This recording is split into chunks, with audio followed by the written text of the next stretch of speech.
Hello and welcome guys, स्वागत है आप सभी का आज के इस नए वीडियो में। तो आज के इस वीडियो में हम लोग जानेंगे क्लास 10th के मैथ बुक का चैप्टर नंबर 10, ठीक है, जिसका कि नाम है वृत्त। वृत्त बोले तो इंग्लिश में इसको हम लोग कहते हैं सर्कल, ठीक है, वृत्त बोले तो सर्कल।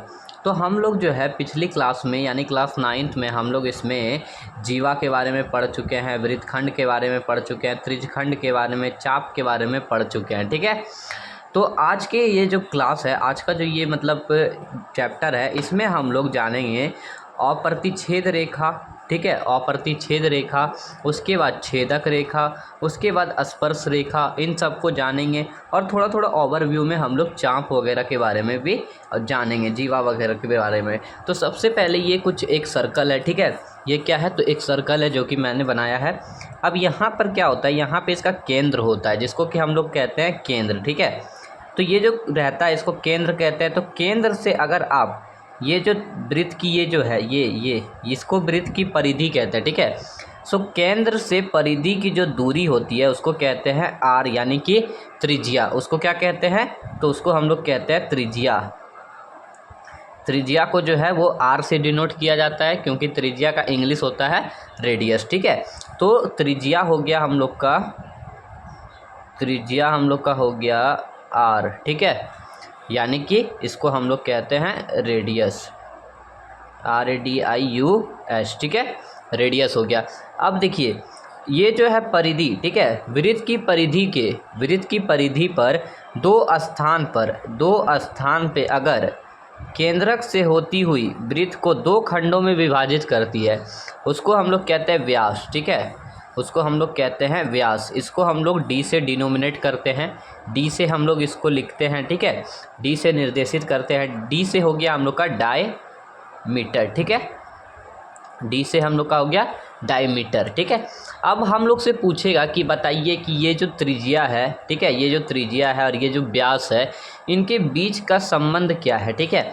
अगर आप यहाँ से भी खींचोगे, ठीक है, यहाँ से भी आप लाइन खींचोगे तो ये जो लाइन जाएगा ये हमारा क्या बनेगा, ये हमारा बनेगा व्यास, ठीक है, ये हमारा क्या बनेगा, तो ये हमारा बनेगा व्यास। ऐसे भी आप लेओगे तो ऐसे भी बनेगा, ठीक है।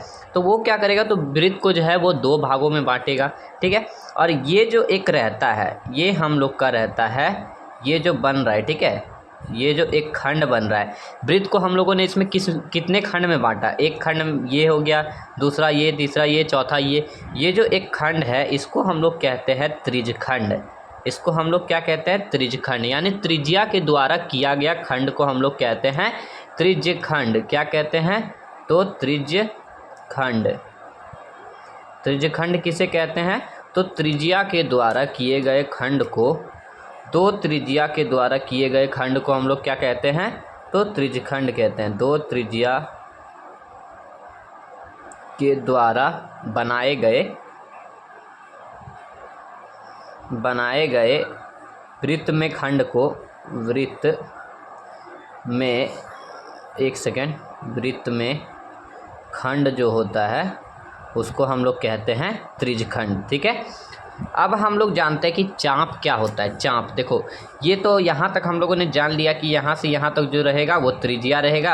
अब इधर रहे वो त्रिज्या होगा, इधर रहे वो भी त्रिज्या होगा, ये रहेगा वो भी त्रिज्या होगा, ये भी रहेगा तो ये भी त्रिज्या होगा, ठीक है।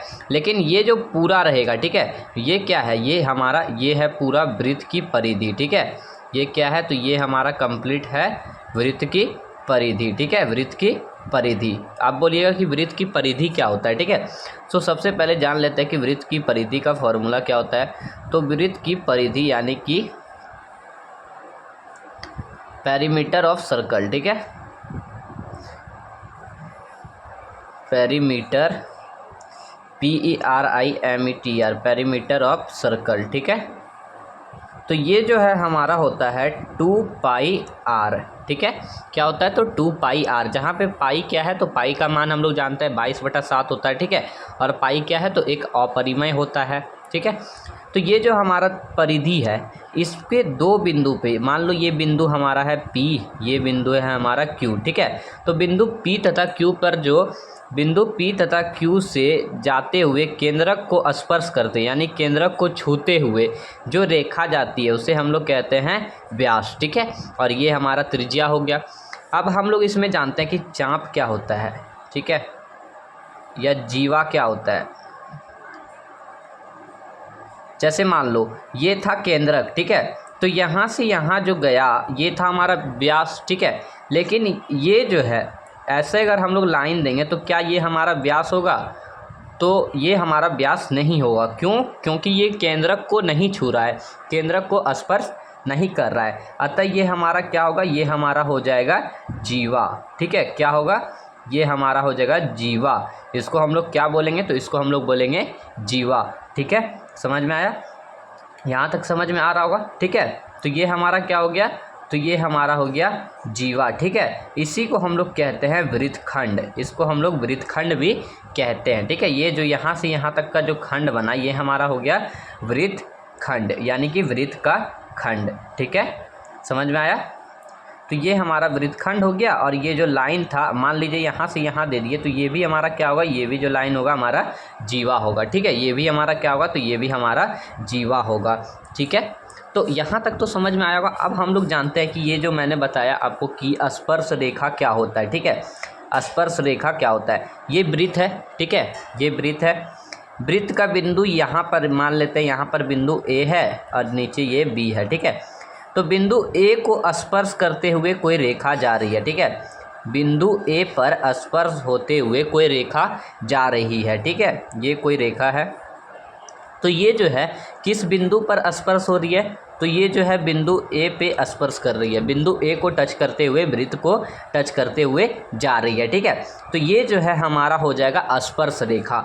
जैसे कि मान लो यहाँ पर मैं एक वृत्त बना देता हूँ, ठीक है। ये रहा वृत्त, ये रहा वृत्त, ये रहा वृत्त का त्रिज्या, ठीक है। तो इसमें से अगर इसमें से यहाँ पर से इस बिंदु से टच होते हुए कोई रेखा जा रही है, इस बिंदु का नाम मान लो P रख देते हैं, ये हमारा रेडियस हो गया, यहाँ से यहाँ तक R है, ठीक है। तो अगर इस बिंदु पे बिंदु P पर ये स्पर्श कर रही है तो वो हो जाएगा स्पर्श रेखा। तो ये जो रेखा है ये हमारा कौन सा रेखा कहलाएगा? ये हमारा कहलाएगा स्पर्श रेखा, ठीक है। ये हमारा हो जाएगा स्पर्श रेखा। अब उसी प्रकार एक और वृत्त मैं बना लेता हूँ, ठीक है। ये रहा एक वृत्त, यहाँ से यहाँ तक हमारा हो जाएगा त्रिज्या, ठीक है, यहाँ से यहाँ तक त्रिज्या। अब देखो इसको आर पर, यानी कि इससे आर पर कोई रेखा जा रहा है, ठीक है। इसके आर पर यहाँ पर बिंदु ए है, ये बिंदु हो जाएगा बी, मान लेते हैं इसको, ठीक है। तो ये जो है क्या कर रहा है? तो वृत्त के अंदर से होके जा रहा है, तो ये हमारा हो जाएगा छेदक रेखा, ठीक है, छेदक रेखा। ये कैसा रेखा हो जाएगा? तो ये हमारा हो जाएगा छेदक रेखा, ठीक है। और ये कोई वृत्त है, ये एक वृत्त है, मान लो एक रेखा इधर से जाता है, ठीक है, ये कोई रेखा इधर से पार होती है, तो ये जो है ये कैसा रेखा होगा? तो ये हमारा हो जाएगा अप्रतिछेदक, ठीक है। ये कैसा रेखा हो जाएगा? तो ये हमारा हो जाएगा अप्रतिछेदक, ठीक है, अप्रतिछेदक रेखा, ठीक है। यहाँ तक आपको समझ में आएगा कि स्पर्श रेखा क्या होता है, छेदक रेखा क्या होता है, अप्रतिछेदक रेखा क्या होता है, त्रिज्या क्या होता है, ठीक है, वृत्त का त्रिज्या क्या होता है, और त्रिज्या और व्यास में संबंध। मैंने बताया था कि त्रिज्या और व्यास में संबंध, तो चलो मैं उसको भी क्लियर करता हूँ, त्रिज्या और व्यास का संबंध, ठीक है। एक सेकेंड रुक जाओ, RADIUS, ठीक है। ये दिख नहीं रहा था ठीक से, तो मैंने इसको थोड़ा सा अच्छे से हाईलाइट करके लिख दिया। ये D मतलब डायमीटर, D मतलब डायमीटर, ठीक है। तो देखो त्रिज्या और व्यास का जो संबंध है, त्रिज्या और व्यास का संबंध मैं आपको बताता हूँ। देखो यहाँ से यहाँ तक हमारा है त्रिज्या, ठीक है, यहाँ से यहाँ हमारा त्रिज्या है, और यहाँ से पूरा अगर मिलता है यानी P से लेके Q तक हमारा है व्यास। तो हम लोग देख रहे हैं कि एक व्यास में यानी P से Q तक में यहाँ पर मान लेते हैं O बिंदु है, ठीक है। तो यहाँ से यहाँ तक में कितनी त्रिज्या है? तो 2 त्रिज्या है। तो हम लोग बोल सकते हैं कि diameter is equals to 2R, diameter equals to 2R बोल सकते हैं हम लोग, यानी कि व्यास इक्वल्स टू 2 गुना त्रिज्या, हम लोग लिख सकते हैं व्यास इज इक्वल्स टू 2 गुना त्रिज्या, ठीक है। उसी प्रकार अगर हम लोग को त्रिज्या निकालना हो, अगर हम लोग को डायमीटर दे दिया है और त्रिज्या का संबंध पूछे कि त्रिज्या बताइए, तो हम लोग यहाँ से लिख सकते हैं कि R इज इक्वल्स टू 2/2, क्योंकि ये जो है हमारा मल्टीप्लिकेशन में है, इसको हम लोग इस साइड भेजेंगे तो क्या होगा हमारा डिवीज़न, ठीक है। तो इन दोनों के बीच का संबंध यही है कि D is equals to 2R और R is equals to D/2, ठीक है। यहाँ तक आपका क्लियर हुआ होगा। अब चलिए हम लोग इसको थोड़ा सा आगे बढ़ते हैं और इसमें देखते हैं स्पर्श रेखा को स्पर्श करते हैं, मतलब स्पर्श रेखा के बारे में और डिटेल जानते हैं, ठीक है। तो यहाँ पर उसका डिफिनेशन में भी सेम दिया है। देखिए आकृति 10.1 का जो एक नंबर है, ठीक है, ये है आकृति 10.1। इसका एक नंबर में क्या है, तो ये जो रेखा है ये वृत्त को स्पर्श कर रहा है, यानी वृत्त को टच कर रहा है, नहीं कर रहा है, तो ये हमारा कैसा रेखा होगा, तो ये हमारा होगा अप्रतिच्छेदक रेखा, ठीक है। क्या हो जाएगा, तो अप्रतिच्छेदक रेखा। उसी प्रकार इसका जो दूसरा चित्र है इसमें क्या कर रहा है, तो वृत्त के दो बिंदु पर, परिधि के दो बिंदु पर यानी कि ए और बी पर स्पर्श करते हुए जा रहा है, तो वो क्या होगा हमारा छेदक रेखा, ठीक है। उसी प्रकार बिंदु ए पे, यानी ये तीसरे नंबर में बिंदु ए पर जो है वो स्पर्श करके जा रहा है, तो वो हमारा होगा स्पर्श रेखा, ठीक है। क्या दिया है, तो ये बिंदु ए पर उभयनिष्ठ है, ठीक है, यानी बिंदु ए पर उभयनिष्ठ है। इसी में क्या है, तो ए और बी दोनों पे उभयनिष्ठ है, और ये बिंदु किसी भी बिंदु पे उभयनिष्ठ नहीं है, ठीक है। ये क्या है, तो ये किसी भी बिंदु पर उभयनिष्ठ नहीं है। समझ में आया। चलिए अब आगे बढ़ते हैं। अब यहाँ पर दिया है वृत्त की स्पर्श रेखा। तो किसी वृत्त की स्पर्श रेखा वह रेखा है जो वृत्त को केवल एक बिंदु पर प्रतिच्छेदित करती है, ठीक है। किसी भी वृत्त का, मान लो ये एक कोई वृत्त है, ठीक है, तो क्या रहा है कि किसी भी वृत्त का स्पर्श रेखा वह रेखा है जो वृत्त को केवल एक बिंदु पर प्रतिच्छेदित करता है। मान लो ये एक बिंदु है, ठीक है, यहाँ से एक स्पर्श रेखा ये गया, यहाँ से एक स्पर्श रेखा ऐसा भी आ सकता है, यहाँ से एक स्पर्श रेखा ऐसे भी जा सकता है, ठीक है। तो ये क्या कह रहा है कि केवल एक बिंदु पर प्रतिच्छेदित करता हो, ठीक है। अब इसके आगे क्या दिया है, वृत्त के एक बिंदु पर केवल एक ही स्पर्श रेखा बन सकता है, ठीक है। अगर हम चाहेंगे तो वृत्त का केवल एक बिंदु पर एक ही स्पर्श रेखा बन सकता है, ठीक है। ये हमारा बिल्कुल ही क्या हो जाएगा, तो ये हमारा गलत हो जाएगा, ठीक है। अगर हम बनाना चाहेंगे तो ये क्या होगा, तो ये इसके अंदर से आ जाएगा, ठीक है। इसको भी बनाना चाहेंगे तो ये अंदर से चला जाएगा, ठीक है। ये क्या होगा, तो ये हमारा बिल्कुल गलत हो जाएगा, ठीक है। इसको इरेज कर लेते हैं। चलिए अब देखते हैं आगे क्या दिया है। आगे दिया है कि किसी वृत्त की स्पर्श रेखा छेदक रेखा के विशिष्ट दिशा है। क्या है, तो छेदक रेखा का विशिष्ट दिशा है। मान लो ये है एक हमारा स्पर्श रेखा, ये है ना, ये क्या है, तो छेदक रेखा का विशिष्ट दिशा है, ठीक है। जब संगत जीवा दोनों सिरे समापति हो जाते हैं, क्या होते हैं, तो संपाती हो जाते हैं। अब देखो छेदक रेखा पी क्यू के समांतर दो स्पर्श रेखा है। छेदक रेखा जो है हमारा पी क्यू, ये वाला जो छेदक रेखा है बीच वाला, ठीक है, बीच वाला यहाँ से पी क्यू जो छेदक रेखा है इसके समांतर क्या है, तो दो स्पर्श रेखा है। एक है हमारा पी क्यू और एक है हमारा पी डैश और क्यू डैश है, ठीक है। तो इनसे आपको यह जानने में सहायता मिलती है कि एक छेदक रेखा के समांतर वृत्त में दो से अधिक स्पर्श रेखा नहीं होते हैं। एक छेदक रेखा के समांतर वृत्त में क्या होता है, तो दो से ज़्यादा स्पर्श रेखा नहीं होता है, ठीक है। समझ में आया।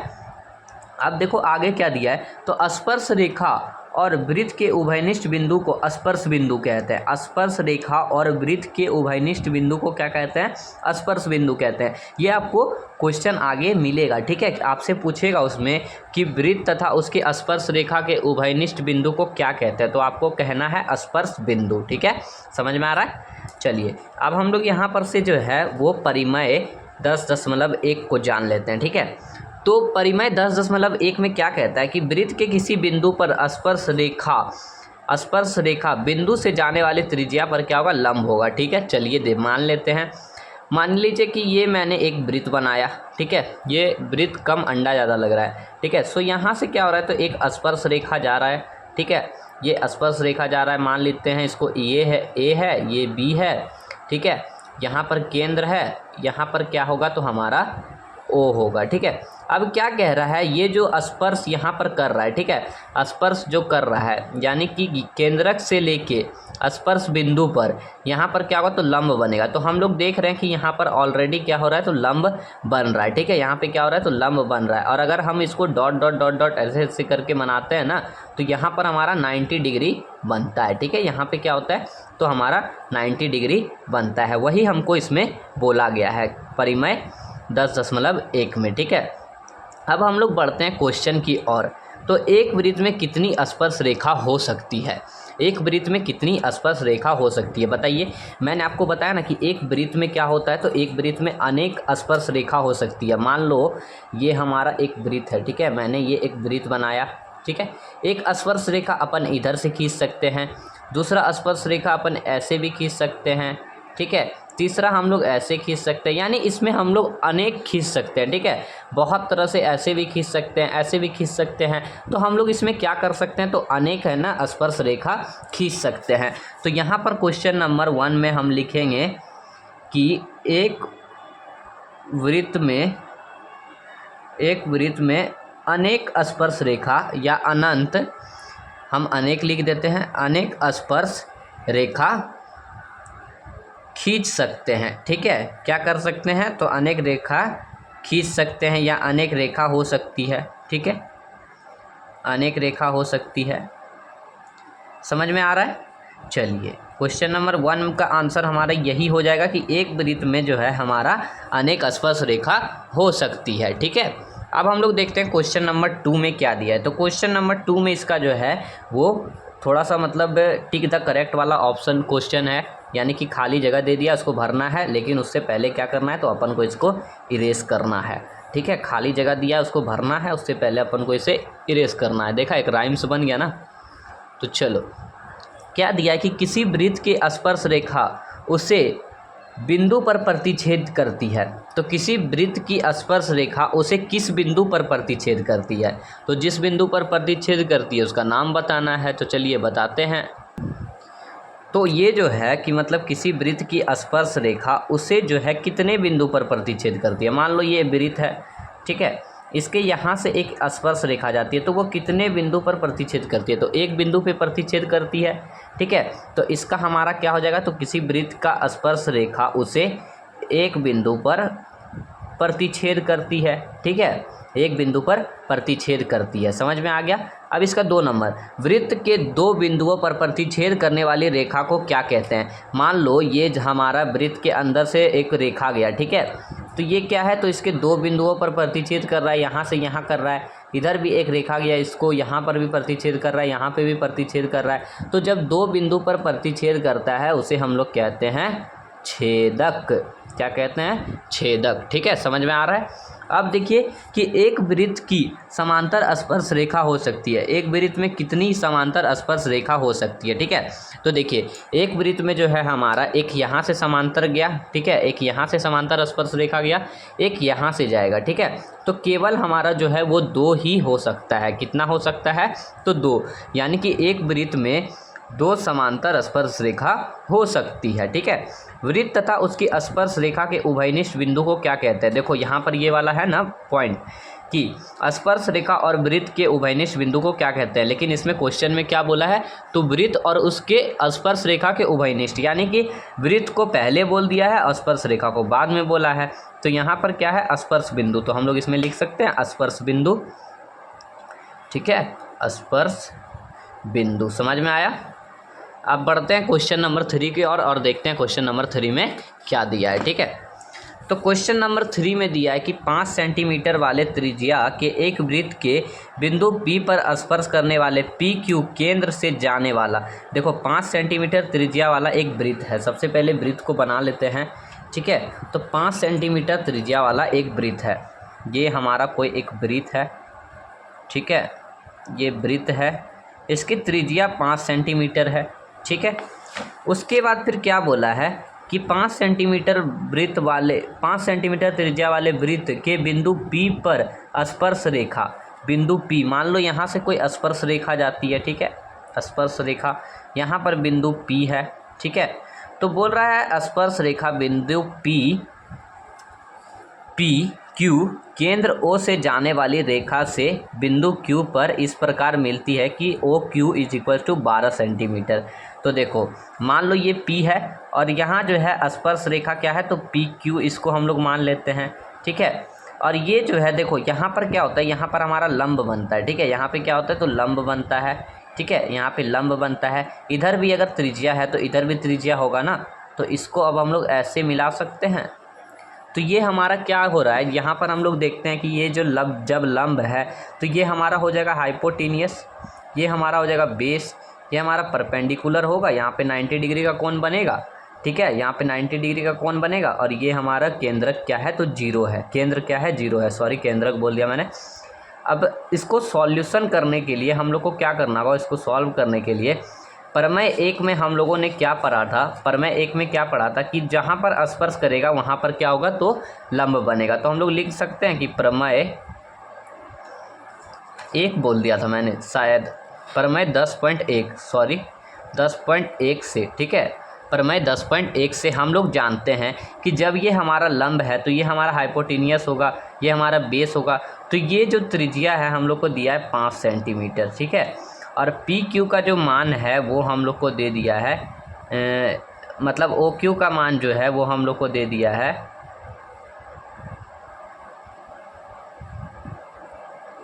एक सेकेंड रुको तो, हाँ, तो ओ क्यू का मान दे दिया, यानी हाइपोटेनियस का मान है 12। तो हम लोग से पूछ रहा है कि पी क्यू का मान बताइए। तो चलिए इसको लगाते हैं हम लोग पाइथागोरस प्रमेय, ठीक है। तो यहाँ उपयोग करते हैं हम लोग पाइथागोरस प्रमेय, ठीक है। पाइथागोरस प्रमेय क्या कहता है कि भैया hypotenuse is equal to root अंदर परपेंडिकुलर प्लस बेस का स्क्वायर, ठीक है। परपेंडिकुलर का स्क्वायर प्लस बेस का स्क्वायर। लेकिन हम लोग को यहाँ फाइंड करना है बी, तो बी इज इक्वल टू हम लोग लिख सकते हैं रूट अंदर H square minus P square लिख सकते हैं, ठीक है। किसी को कोई एतराज़ नहीं होना चाहिए, बी का बी ही रहेगा, एच का स्क्वायर क्या हो जाएगा, तो एच हम लोग का 12 है, 12 का स्क्वायर माइनस पी हमारा है 5 का स्क्वायर हो जाएगा। तो बी इज इक्वल टू 12 का स्क्वायर हमारा होगा 144 और 5 का स्क्वायर होगा 25, ठीक है। तो b इज इक्वल टू हमारा हो जाएगा, जब इसको हम लोग माइनस करेंगे तो हमारा होगा 119, ठीक है। b इज इक्वल टू हमारा हो जाएगा 119 और ये था हमारा सेंटीमीटर में, ठीक है। तो ये जो है हमारा क्वेश्चन नंबर 3 बन के सॉल्व होता है, यानी कि इसका डी नंबर जो है हमारा ऑप्शन हो जाएगा, ठीक है। डी नंबर में दिया है 119 रूट अंदर 119 सेंटीमीटर, ठीक है। अब दिया है कि एक वृत्त खींचिए और एक दी गई रेखा के समांतर दो ऐसी रेखा खींचिए कि उनमें से एक स्पर्श रेखा हो तथा दूसरा छेदक रेखा हो, ठीक है। तो चलिए देखते हैं। सबसे पहले बोल रहा है क्वेश्चन नंबर 4 में कि एक वृत्त है, ठीक है। एक वृत्त में कोई एक रेखा है, ठीक है। मान लीजिए यहाँ से एक रेखा है, ठीक है। इसके जो है इसके मतलब समांतर, इसके समांतर एक स्पर्श रेखा खींचना है। तो समांतर क्या होता है, पैरेलल। इसके समांतर मैंने ये एक स्पर्श रेखा छू दिया, मतलब बना दिया, यहाँ पी बिंदु दे देते हैं। और क्या बोला है कि इसके समांतर एक छेदक रेखा को भी खींचना है। तो छेदक रेखा इसके आर पार जाता है ना वृत्त के। तो ये बन के कंप्लीट हो गया क्वेश्चन नंबर 4, यानी कि question number 1, question number 2, question number 3 और क्वेश्चन नंबर 4 कंप्लीट हो गया, ठीक है। सो इसके नेक्स्ट वीडियो में, यानी इसके बाद हम लोग प्रमेय 10.2 पढ़ेंगे, यानी कि 10.2 पढ़ेंगे और उसके बाद एक्सरसाइज इसका नेक्स्ट करेंगे, ठीक है। सो आई होप कि आपको समझ में आया। अगर समझ में आया हो तो एक लाइक एक सब्सक्राइब जरूर करना। चलो मिलते हैं अगले वीडियो में, तब तक के लिए बाय।